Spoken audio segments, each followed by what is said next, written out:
Bienvenidos a un nuevo episodio de La Macabra Historia. Soy tu narrador y hoy les traigo una historia que me costó meses decidir si debía compartirla.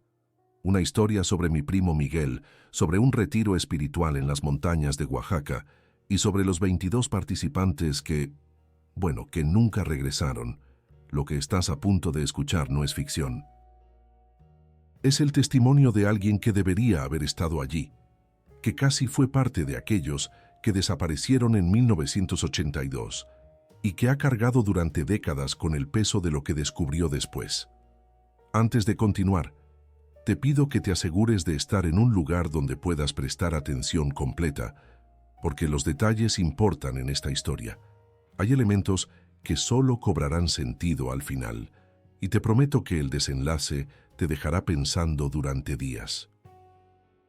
Si te gustan las historias de misterios reales, de secretos familiares oscuros y de rituales que nunca debieron realizarse, asegúrate de suscribirte ahora mismo a La Macabra Historia y compartir este video. Cada semana traemos relatos de personas que sobrevivieron para contarlo, o de quienes, como yo, cargan con la responsabilidad de revelar lo que otros ya no pueden. Ahora, apaga las luces, sube el volumen y acompáñame a través del misterio macabro de mi primo Miguel. Todo comenzó con una llamada telefónica. Era enero de 1982. Yo tenía 19 años y estudiaba mi primer año de universidad en Ciudad de México. El teléfono de la casa de mis padres sonó cerca de la medianoche. «Carlos, soy Miguel. Necesito que vengas conmigo a un retiro. Es importante». La voz de mi primo sonaba diferente. Miguel siempre había sido el rebelde de la familia, 4 años mayor que yo, siempre metido en problemas. Pero esa noche, su voz transmitía una seriedad que nunca le había escuchado antes. «¿Un retiro? ¿A qué te refieres?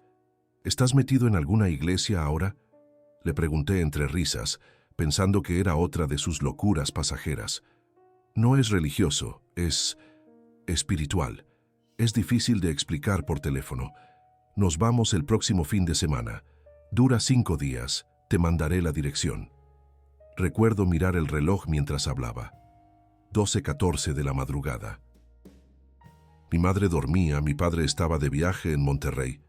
Nadie podía escuchar esta conversación extraña. «Miguel, tengo exámenes. No puedo irme así nada más». Hubo un silencio. Luego escuché cómo respiraba profundamente.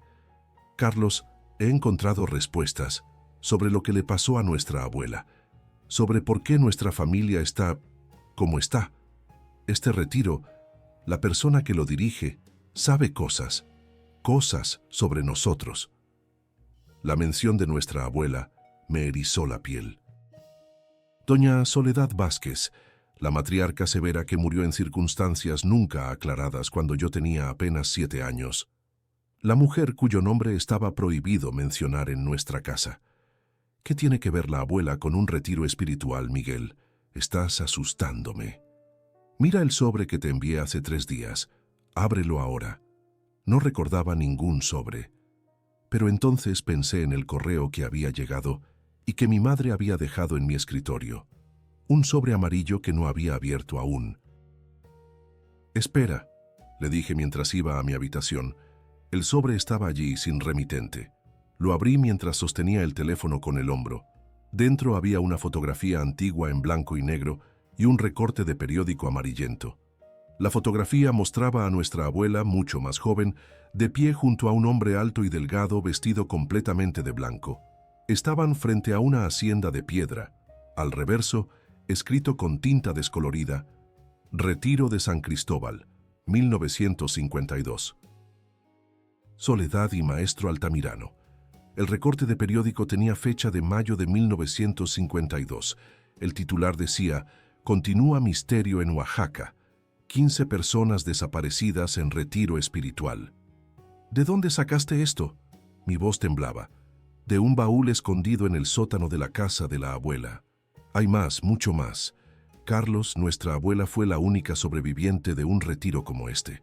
Y ahora el hijo del maestro Altamirano ha vuelto. Está organizando un nuevo retiro en el mismo lugar». Dice que puede completar lo que su padre comenzó. Miguel, esto suena peligroso. Deberías alejarte de esa gente. Necesito saber qué pasó realmente. ¿Por qué la abuela nunca volvió a ser la misma? ¿Por qué nuestra familia está maldita desde entonces? ¿Maldita? ¿De qué hablas? Los suicidios, Carlos. El tío Roberto, la prima Alejandra, mi padre, todos se quitaron la vida de la misma manera. Todos dejaron la misma nota. Lo vi en el tercer día. Un escalofrío recorrió mi espalda. Era cierto que 3 miembros de nuestra familia se habían suicidado en las últimas décadas, pero nunca había escuchado sobre ninguna nota. Voy a ir a ese retiro, continuó Miguel, y quiero que vengas conmigo. No puedo, tengo exámenes, ya te lo dije. Hubo otro silencio. Está bien, te llamaré cuando regrese, te contaré todo lo que descubra. Esa fue la última vez que hablé con mi primo Miguel. 3 días después de la llamada, mi madre entró a mi habitación con el rostro desencajado. Su hermana, la madre de Miguel, había llamado desesperada. Miguel había dejado una nota diciendo que se iba a un retiro espiritual en las montañas de Oaxaca y que volvería en 5 días. Ya habían pasado 3 días y no respondía a su buscapersonas. No le conté a mi madre sobre la llamada nocturna. Algo me decía que debía mantener esa información para mí. Les dije que Miguel me había mencionado algo sobre un viaje, pero nada más. Pasaron los 5 días. Miguel no regresó. Al 6.º día, mi tía presentó una denuncia formal por desaparición. La policía encontró su auto abandonado en un camino rural cerca de San Cristóbal Lachirioac, un pequeño pueblo en las montañas de Oaxaca. No había señales de violencia ni de robo. Cuando los oficiales investigaron la dirección que Miguel había dejado anotada en su libreta de direcciones, encontraron una antigua hacienda abandonada. No había rastro de ningún retiro espiritual, ni de Miguel, ni de ninguna otra persona. Fue entonces cuando decidí contarle a la policía sobre la llamada. Les mostré la fotografía y el recorte de periódico. El detective a cargo palideció al verlos. «Este caso», murmuró, «creí que era una leyenda urbana». Me explicó que en 1952, 15 personas habían desaparecido durante un retiro espiritual dirigido por un hombre llamado Emilio Altamirano, quien se hacía llamar el Maestro. La única sobreviviente había sido una joven llamada Soledad Vázquez, mi abuela. «Tu abuela nunca quiso hablar de lo ocurrido», continuó el detective. «Se limitó a decir que todos se habían ido voluntariamente. El caso se cerró por falta de pruebas». «¿Y ahora? ¿Qué hacemos ahora?» «Vamos a encontrar a tu primo», me aseguró. Pero pude ver en sus ojos que no estaba convencido. Las semanas siguientes fueron un torbellino de búsquedas, entrevistas y angustia. No era solo Miguel quien había desaparecido, eran 22 personas en total. 22 adultos que habían dejado sus hogares voluntariamente para asistir a un retiro espiritual del que nadie sabía nada. Los medios comenzaron a interesarse en el caso. «Historia se repite, 22 desaparecidos en misterioso retiro», titulaba el periódico local. Pronto la noticia llegó a nivel nacional. Una noche, mientras revisaba los documentos del caso en la mesa de la cocina, mi madre se sentó frente a mí con expresión grave. «Hay algo que debes saber sobre tu abuela», dijo en voz baja. «Algo que juramos nunca contar». Mi madre nunca había sido cercana a su madre. Ahora entendía por qué. Cuando tu abuela regresó de aquel retiro en 1952, no era la misma persona. Durante 3 días no habló, no comió, apenas bebió agua. Cuando finalmente habló, lo único que dijo fue: «Él volverá, su hijo completará el ritual». «¿Quién volverá? ¿El maestro Altamirano?» Mi madre asintió. «Tu abuelo la llevó a médicos, a psiquiatras, incluso a curanderos. Nada funcionó». Vivió el resto de su vida aterrorizada, esperando que algo o alguien viniera por ella. ¿Y cómo murió realmente? Mi madre desvió la mirada. La oficial era que había muerto mientras dormía. Un paro cardíaco. Pero la verdad, ¿qué, mamá? La encontramos en el sótano, Había dibujado símbolos extraños en las paredes con su propia sangre. Tenía los ojos diferentes, como si hubiera visto algo que ningún ser humano debería ver. Mi madre se levantó, fue hasta su habitación y regresó con una pequeña caja de madera. Esto estaba con ella. Nunca lo abrimos. Quizás sea hora de que lo hagas tú. La caja era simple, sin adornos. Tenía un pequeño candado, pero estaba abierto. Dentro había un diario de tapas negras y un pequeño sobre. «Te dejaré solo», dijo mi madre, y salió de la cocina. Con manos temblorosas, abrí el diario. En la primera página, con la letra elegante de mi abuela, estaba escrito: «Lo que vi en el tercer día, para quien deba saberlo cuando él regrese».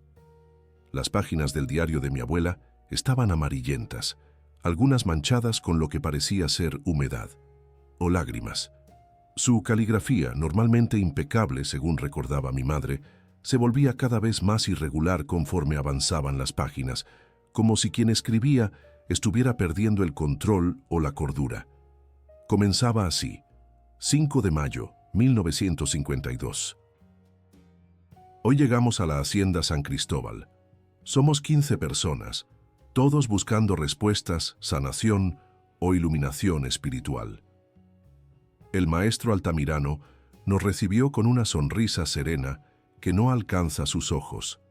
Dice que durante 5 días nos guiará en un viaje hacia nuestro interior, hacia verdades ancestrales que han sido ocultadas por siglos. Nos ha pedido entregar todos nuestros relojes. El tiempo, dice, es una ilusión que debemos trascender. Las primeras páginas describían ejercicios de meditación, ayunos, cantos grupales al amanecer. Nada particularmente alarmante, aunque mi abuela notaba detalles inquietantes. Los ayudantes del maestro siempre vestían de blanco y nunca hablaban. Había habitaciones en la hacienda a las que estaba prohibido entrar. Durante la noche se escuchaban sonidos extraños provenientes del sótano. Pero fue la entrada correspondiente al tercer día la que me heló la sangre. Tercer día, creo. He perdido la noción del tiempo. Esta mañana el maestro nos ha reunido en círculo en el patio central. Ha colocado un extraño artefacto en el centro, una especie de pirámide de metal negro con inscripciones que no reconozco. Nos ha hecho beber una infusión amarga. Dijo que era para abrir nuestros ojos internos. Lo que sucedió después... La escritura se volvía errática, las líneas torcidas, algunas palabras tachadas con fuerza. Las paredes comenzaron a palpitar, como si respiraran. El cielo se oscureció a mediodía, y entonces los ex. No puedo describirlo, no debo, pero estaba allí, observándonos desde algún lugar que no es de este mundo. El maestro sonreía, extasiado. «Él nos ha elegido», gritaba. «Somos los recipientes». Uno a uno, mis compañeros comenzaron a convulsionar. Sus ojos se volvieron completamente negros, y entonces se levantaron, caminaron hacia la pirámide y la tocaron. Cada uno que lo hacía, simplemente desaparecía. Como si nunca hubieran existido. Cuando llegó mi turno me resistí, corrí. Me escondí en el viejo pozo seco del patio trasero. Pasé horas allí, escuchando los cánticos, los gritos, ese sonido imposible que no era humano ni animal. Cuando finalmente salí al anochecer, la hacienda estaba vacía. Todos se habían ido. Solo quedaba el maestro, sentado junto a la pirámide, llorando. Me vio y sonrió. «No estabas lista», dijo, «pero él te ha marcado. Y algún día, mi hijo completará lo que yo no pude. El portal se abrirá completamente y esta vez no podrás escapar». Luego se levantó, caminó hacia la pirámide y la tocó. Desapareció como los demás. Las últimas páginas del diario estaban llenas de dibujos, símbolos circulares complejos, ojos con pupilas verticales y repetidas veces una pirámide negra. La entrada final, fechada justo el día antes de su muerte, decía simplemente: «Lo he visto en mis sueños. El hijo del maestro viene por mí. Viene por todos nosotros. La sangre llama a la sangre. El círculo debe completarse. Cerré el diario con manos temblorosas. ¿Era posible que mi abuela hubiera enloquecido? ¿O realmente había presenciado algo inexplicable? El pequeño sobre aún estaba en la caja. Lo abrí y dentro encontré una fotografía más reciente, en color, de un hombre joven de unos 30 años, con el mismo rostro afilado del maestro Altamirano, vestido completamente de blanco. Al reverso, escrito con la letra temblorosa de mi abuela: el hijo, Antonio Altamirano, vendrá en 1982. Amigos de La Macabra Historia, antes de continuar con el desenlace de esta perturbadora historia familiar, quiero recordarles la importancia de suscribirse a nuestro canal. Si han llegado hasta aquí, saben que nuestras historias no son simples cuentos de terror, sino testimonios reales de sucesos inexplicables que han marcado vidas para siempre. Ayúdennos a que estos relatos lleguen a más personas que buscan respuestas más allá de lo evidente. Suscríbanse ahora y activen la campanita para no perderse ningún episodio. Con el diario de mi abuela y la fotografía de Antonio Altamirano en mano, comencé mi propia investigación. La policía había abandonado prácticamente el caso, clasificándolo como desaparición voluntaria masiva. Los medios habían perdido interés después de unas semanas sin avances. Pero yo no podía simplemente olvidar a Miguel. No podía ignorar las palabras de mi abuela. Mi primer paso fue visitar la Biblioteca Nacional para buscar información sobre Emilio Altamirano, el original maestro. Encontré poco. Había sido profesor de antropología en la UNAM durante los años 40, especializado en culturas prehispánicas.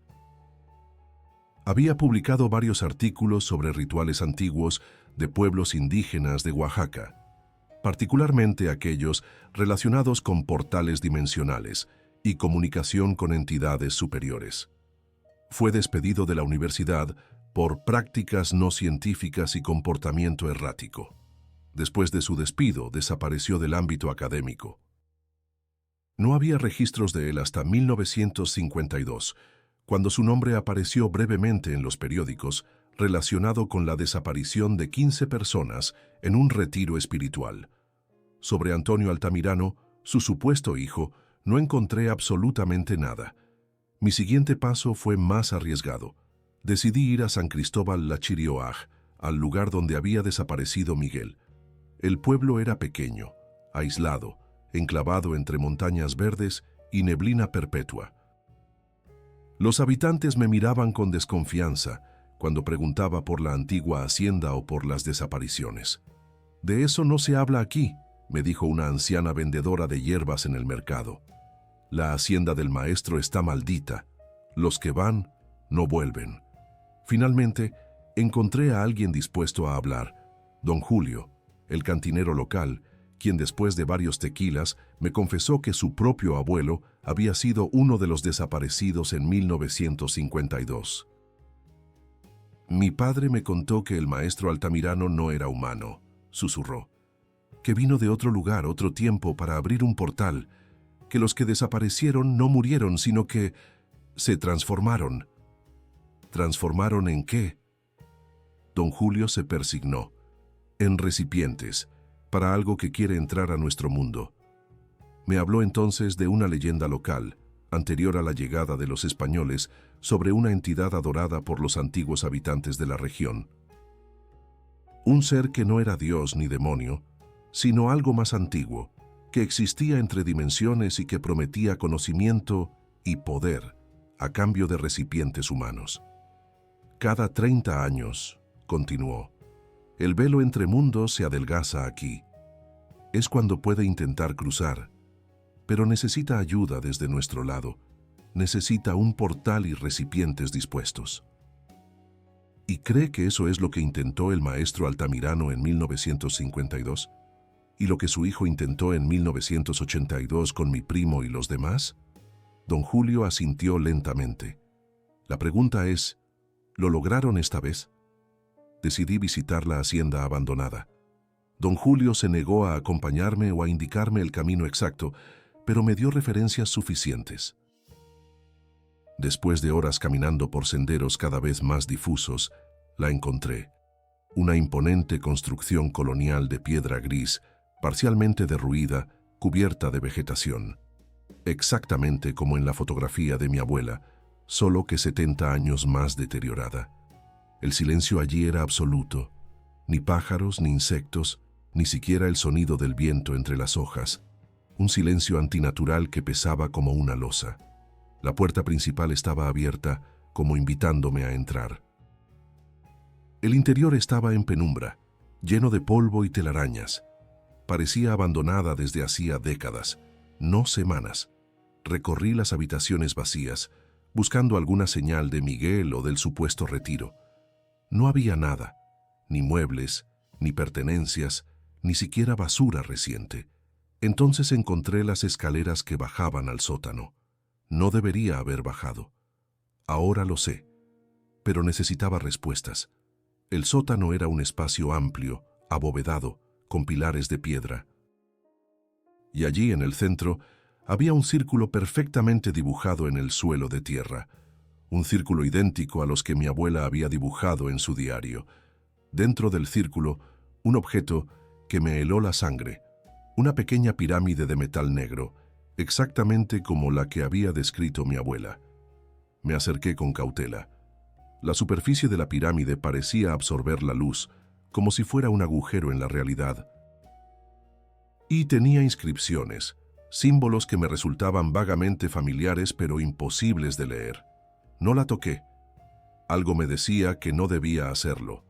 Fue entonces cuando lo noté. En el polvo del suelo alrededor del círculo había huellas.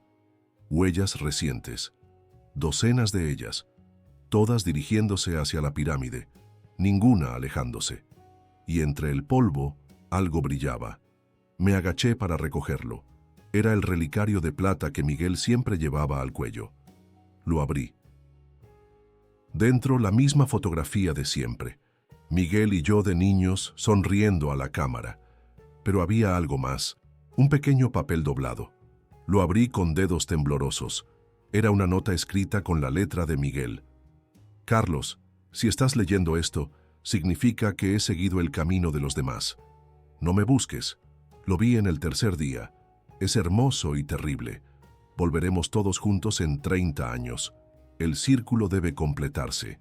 2012 será el año final. Dejé caer la nota, horrorizado. 2012, 30 años después, ¿qué significaba eso? Y entonces lo sentí. Una presencia detrás de mí. Me giré lentamente. No había nadie allí, pero en la pared, donde antes no había nada, ahora había un mensaje escrito con lo que parecía ser tierra húmeda. Te esperaremos en 2012. Tú eres el último recipiente. Salí corriendo de aquel lugar y no he vuelto desde entonces. Han pasado más de 40 años desde aquella tarde en la hacienda abandonada. He vivido con miedo, esperando que llegara 2012, el año que mencionaba la nota de Miguel. Cuando finalmente llegó esa fecha, no ocurrió nada, o al menos nada que yo notara directamente, pero hubo cambios sutiles en el mundo, pequeñas señales que solo alguien obsesionado como yo podría conectar. Personas que comenzaron a actuar diferente, como si algo habitara dentro de ellos. Eventos inexplicables. Patrones climáticos alterados precisamente en la región de San Cristóbal. Y ahora, mientras les cuento esta historia, falta poco para 2042. Han pasado 60 años desde la desaparición de Miguel y los demás, 2 ciclos completos de 30 años, y he comenzado a soñar con la pirámide negra, con Miguel llamándome, con una voz que no es humana susurrándome que el círculo debe completarse. No sé si mi abuela estaba loca. No sé si todo esto es producto de una mente traumatizada por la pérdida. Pero sí sé que 22 personas desaparecieron sin dejar rastro en 1982, igual que 15 lo hicieron en 1952, y sé que la hacienda sigue allí, esperando. A veces, en las noches más oscuras, me pregunto, ¿y si Miguel y los demás realmente volvieron en 2012? ¿Y si están entre nosotros ahora, preparando el camino para algo más? Y la pregunta que me quita el sueño, ¿Qué pasará en 2042? Disculpen, parece que alguien ha llegado. No esperaba visitas a esta hora. Es curioso, juraría que escuché la puerta, pero no hay nadie aquí. Solo este pequeño objeto que alguien ha dejado en el suelo. Es una pequeña pirámide de metal negro y tiene una nota adjunta. El círculo se completa antes. Te esperamos en la hacienda. Miguel. Estimados oyentes de La Macabra Historia, este fue el último testimonio que recibimos de Carlos Vázquez antes de su desaparición hace 3 semanas. Su casa fue encontrada vacía, sin señales de violencia. Su automóvil fue hallado abandonado en un camino rural cerca de San Cristóbal La Chirioac, Oaxaca. Las autoridades han reabierto la investigación sobre las desapariciones de 1952 y 1982, pero hasta ahora no han encontrado conexiones concluyentes. Si esta historia te ha impactado tanto como a nosotros, te pedimos que compartas este video para que más personas conozcan estos sucesos inexplicables. Suscríbete a La Macabra Historia para más testimonios de personas que han enfrentado lo imposible. Y recuerda, algunas puertas nunca deben abrirse, algunos lugares nunca deben visitarse, y algunas historias familiares quizás deberían permanecer enterradas. Hasta el próximo episodio, donde otra macabra historia espera ser contada.